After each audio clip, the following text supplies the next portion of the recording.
ഭൂഗോളത്തിന്റെ വിവരണം.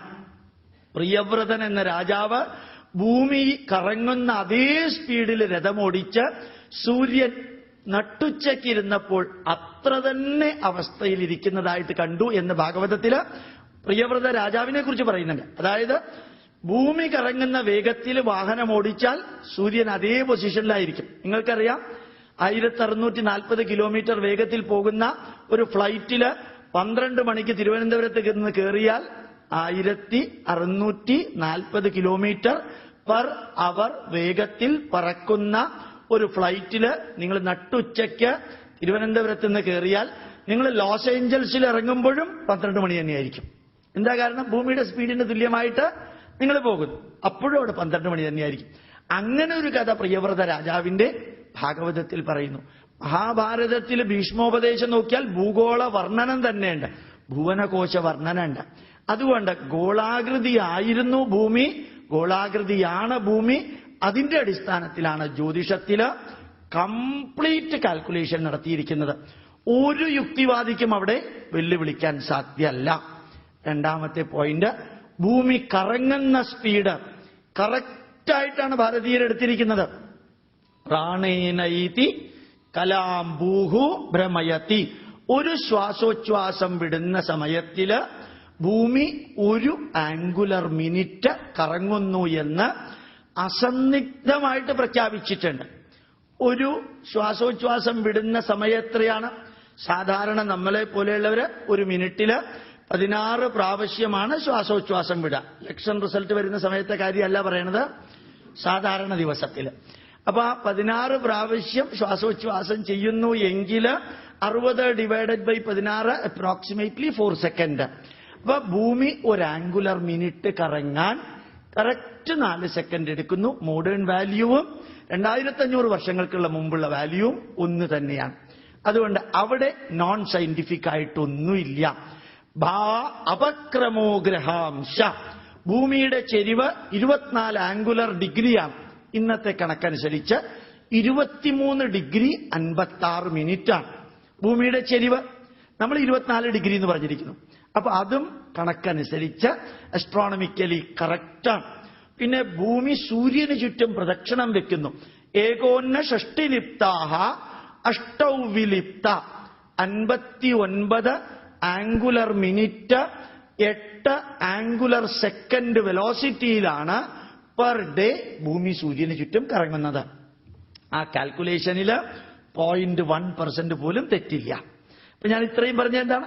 ജ്യോതിഷത്തിലെ astronomical parameters scientific ആണ്. ഭൂമി ഗോളാകൃതിയാണ്, ഭൂമി കറങ്ങുന്നതിന്റെ സ്പീഡ് കറക്റ്റാണ്, ഭൂമി സൂര്യന് ചുറ്റും പ്രദക്ഷിണം വെക്കുന്നതിന്റെ സ്പീഡ് കറക്റ്റാണ്, ഭൂമിയുടെ ചെരിവ് കറക്റ്റാണ്. ഇവിടെ ഗ്രീൻവിച്ച് രേഖ എന്നൊരു രേഖ ഉണ്ടായിരുന്നു. 1820 വരെ, 1820 ജനുവരി 1-ാം തീയതി വരെ ഗ്രീൻവിച്ച് രേഖ ഗ്രീൻവിച്ചിലായിരുന്നില്ല, ഭാരതത്തിലായിരുന്നു. അതെവിടെയാ? ലങ്കായാം ഏകം ശംഖുകീലം പ്രതിഷ്ഠാപ്യ ഏകം സൂത്രം ബദ്ധ്വാ സൂത്രാഗ്രമന്യത് മേലോരുപരി ബദ്ധ്വാ യത് രേഖാ ദൃശ്യത്തെ തത് രേഖാ ദേശാന്തര വിദായിനി. ഇന്ത്യക്കാരായ സ്ഥിതിക്ക് സംസ്കൃതം കേട്ടിട്ടുണ്ടാവില്ല. യഥാർത്ഥത്തില് എന്താ അതിന്റെ അർത്ഥം? ലങ്കായാം ഏകം ശംഖുകീലം പ്രതിഷ്ഠാപ്യ. ശ്രീലങ്കയില് ഒരു മരത്തിന്റെ കമ്പ് തറയ്ക്കുക. ഏകം സൂത്രം ബദ്ധ്വാ. സൂത്രം എന്ന് പറയുമ്പോൾ നമ്മുടെ കയ്യിലിരിപ്പല്ല, ചരട്. സൂത്രം ബദ്ധ്വാ, ഒരു ചരട് കെട്ടിയിട്ട്. സൂത്രാഗ്രം അന്യത്, ആ ചരടിന്റെ മറ്റേ അറ്റം മേലോരുപരി ബദ്ധ്വാ, ആർട്ടിക്കോഷ്യന്റെ മുകളിൽ കെട്ടിയാൽ യത് രേഖാ ദൃശ്യത്തെ, ഏത് രേഖയാണോ കാണുന്നത്, തദ് രേഖ ദേശാന്തര വിദായിനി. ആ രേഖയെയാണ് ഇന്റർനാഷണൽ ലൈൻ ഓഫ് ടൈം എന്ന് പറയുന്നത്. 100%, 0.1% ദുർവ്യാഖ്യാനമൊന്നും വേണ്ട.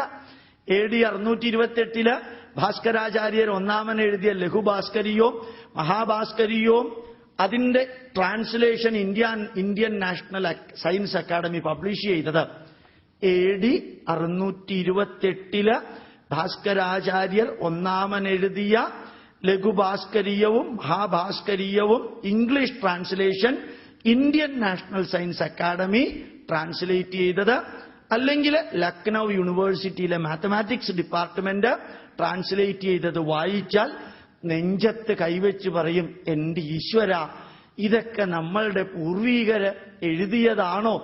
എന്നിട്ടാണോ ഈ കോപ്പർനിക്കസിനും ഗലീലിയോയ്ക്കും അതേപോലെയുള്ളവർക്കൊക്കെ ഈ ക്രെഡിറ്റ് കൊടുത്തത് എന്ന് നമ്മൾ അറിയാതെ ദുഃഖത്തോടുകൂടി, സന്തോഷത്തോടുകൂടിയല്ല നമ്മൾ പറയും. കാരണം ഇംഗ്ലീഷുകാരും കൂടി ചേർത്തിട്ടായി ട്രാൻസ്ലേഷൻ നടത്തിയിരിക്കുന്നത്, ഇന്ത്യക്കാര് മാത്രമല്ല.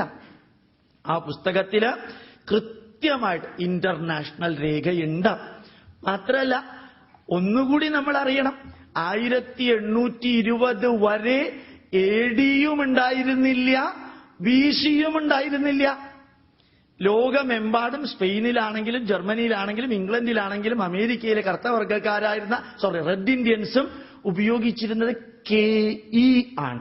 KE, കലി ഇറ.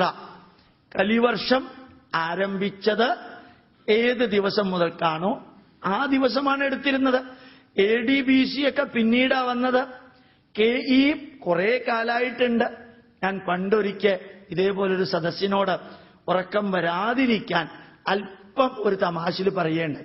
കുവൈറ്റിലെ ക്ലാസ് എടുക്കുന്ന സമയത്ത് കുറേ വിദ്യാർത്ഥികൾ ഇരിക്കാം. കലിയുഗം ആരംഭിച്ചത് എന്നാണെന്ന് നിങ്ങൾക്കറിയുമോ എന്ന് വിദ്യാർത്ഥികളോട് ചോദിച്ചു. ആരും അനങ്ങിയില്ല. കുറച്ചു കഴിഞ്ഞ് വീണ്ടും ആവർത്തിച്ചു, any one of you can you tell when Kali era started? നിലത്ത് ഇരുന്ന ഒരു വിദ്യാർത്ഥി കൈ ഉയർത്തി. എനിക്ക് വളരെ സന്തോഷമായി. ഇന്ത്യയിൽ ഞാൻ ആരോട് ചോദിച്ചാലും പറയാത്ത ഒരു ഉത്തരം കുവൈറ്റിലെ ഒരു കുട്ടി പറയുന്നു എന്ന് പറയുമ്പോൾ ഇറ്റ് വാസ് സംതിങ് സർപ്രൈസ്. അയാൾ എഴുന്നേറ്റ് നിന്ന് ചങ്കൂറ്റത്തോടു കൂടി പറഞ്ഞു, 1947 ആഗസ്റ്റ് 15 കലിയുഗം തുടങ്ങിയത്. അപ്രതീക്ഷിതമായിട്ടുള്ള ഒരു ആൻസറാണ്. ഇവിടെ ഞാൻ പറയുമ്പോൾ നിങ്ങൾ നേരത്തെ കേട്ടുള്ളത് കൊണ്ട് ചിലർക്കറിയാം. പക്ഷെ ഭയങ്കര ഫോഴ്സ്ഫുള്ളി, അതായത് വിത്ത് ഫുൾ കൺവിക്ഷനിലാ പറഞ്ഞു. 1947 ആഗസ്റ്റ് 15 എന്ന് അദ്ദേഹം പറഞ്ഞപ്പോൾ ഞാൻ പറഞ്ഞു, ഒരു തരത്തിൽ ശരിയാ. അന്ന് വരെ നമ്മുടെ പൈതൃകം മറ്റുള്ളവർ വിദേശികളെ നശിപ്പിച്ചു.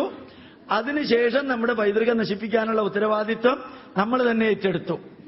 അവരിൽ നിന്ന് ഉത്തരവാദിത്വം ഏറ്റെടുത്തു. യഥാർത്ഥത്തിൽ കലിയുഗം ആരംഭിച്ചത് കറക്റ്റ് പൊസിഷനാണ്. BC 3102 ഫെബ്രുവരി മാസം 17 വ്യാഴാഴ്ച രാത്രി 11:55. ഇത് കാൽക്കുലേറ്റഡ് ആണ്. BC 3102 ഫെബ്രുവരി മാസം 17 വ്യാഴാഴ്ച രാത്രി 11:55 ഭൂമി, സൂര്യൻ, ചന്ദ്രൻ, ചൊവ്വ, ബുധൻ, ഗുരു, ശുക്രൻ, ശനി ആൽഫ ഏറീസ് പോയിന്റ് എന്ന മേടസംക്രാന്തി രേഖയിൽ വന്നത്. ഒറ്റ ലൈൻ LCM എടുത്തു വരുന്നത്. അതായത് ഭൂമിയും ചന്ദ്രനും പിന്നെ സൂര്യൻ. ഈ ഭൂമി ഗ്രഹമാണ്, ചന്ദ്രൻ ഗ്രഹമല്ല, സൂര്യനും ഗ്രഹമല്ല, പ്ലാനറ്റ് അല്ല, ഗ്രഹമാണ്. അപ്പൊ ഇത് ഒരൊറ്റ ലൈനിൽ വന്നു എന്ന് ആര്യഭടനും ഭാസ്കരാചാര്യനും ബ്രഹ്മഗുപ്തനും എല്ലാവരും പറയുന്നു. ഒരാൾക്ക് അഭിപ്രായ വ്യത്യാസം ഉണ്ടായിരുന്നു, ഭാസ്കരാചാര്യർ രണ്ടാമൻ.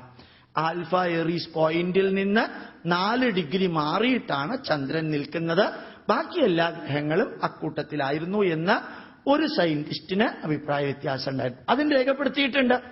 ഇത് ഞാൻ പറയാൻ കാരണം, അപ്പൊ നമ്മളുടെ ഒരു കാലം തുടങ്ങിയത് ഈവൻ മിനിറ്റ്, സെക്കൻഡ്, മണിക്കൂർ, ദിവസം, വർഷം അക്യുററ്റ് ആയിട്ടാണ്. അപ്പൊ യഥാർത്ഥത്തിൽ ഇപ്പൊ എത്രയാ വർഷം? കലിയിറ 5011 ആണ്ടാണത്. അപ്പൊ കലിവർഷം ഇത് 5011 ആണ്ട് 3-ാമത്തെ മാസത്തില് നമ്മൾ നിൽക്കുന്നു. കറക്റ്റ് ഡേറ്റ് ഉണ്ട്. കലിവർഷം എന്ന് പറഞ്ഞ് അന്വേഷിച്ചു കഴിഞ്ഞാൽ ഏത് കലണ്ടറിലും നമുക്ക് ലഭിക്കും. അപ്പോ ഇന്റർനാഷണൽ രേഖ ശരിയാണ്, ഭൂമിയുടെ ഗോളാകൃതി ശരിയാണ്, റൊട്ടേഷൻ ശരിയാണ്, റെവല്യൂഷൻ ശരിയാണ്, ചെരിവ് ശരിയാണ്. അവിടെ ഒന്നും നമുക്ക് സൂപ്പർസ്റ്റിഷൻ ഇല്ല, അവിടെ ഒന്നും നമുക്ക് കൺഫ്യൂഷൻ ഇല്ല. അതേപോലെ തന്നെ അന്താരാഷ്ട്ര അന്തർദേശീയ രേഖ ശരിയാണ്. അത് ഈസ്റ്റും വെസ്റ്റും ശരിയാണ്. വരാഹമിഹിരാചാര്യൻ 605 AD ബൃഹത് സംഹിത എന്ന പുസ്തകത്തില് അതേപോലെ തന്നെ പഞ്ചസിദ്ധാന്തികയിൽ എഴുതിക്കഴിഞ്ഞത് വായിച്ചാൽ വരാഹമിഹിരാചാര്യന്റെ ഏറ്റവും ക്ലോസ് ആയിട്ടൊരു ഫ്രണ്ട് ഉണ്ടായിരുന്നു. അദ്ദേഹത്തിന്റെ പേര് യവനാചാര്യൻ എന്നാണ്. അലക്സാണ്ട്രിയക്കാരനാണ് അദ്ദേഹം. അലക്സാണ്ട്രിയക്കാരനായ യവനാചാര്യൻ. ആ യവനാചാര്യന്റെ വീട് ഉജ്ജയിനിയിൽ നിന്ന് ഏത് ലാറ്റിറ്റ്യൂഡ് ലോഞ്ചിറ്റ്യൂഡിലാണെന്ന് വരാഹമിഹിരാചാര്യൻ AD 605 കാൽക്കുലേറ്റ് ചെയ്തിട്ടുണ്ട്.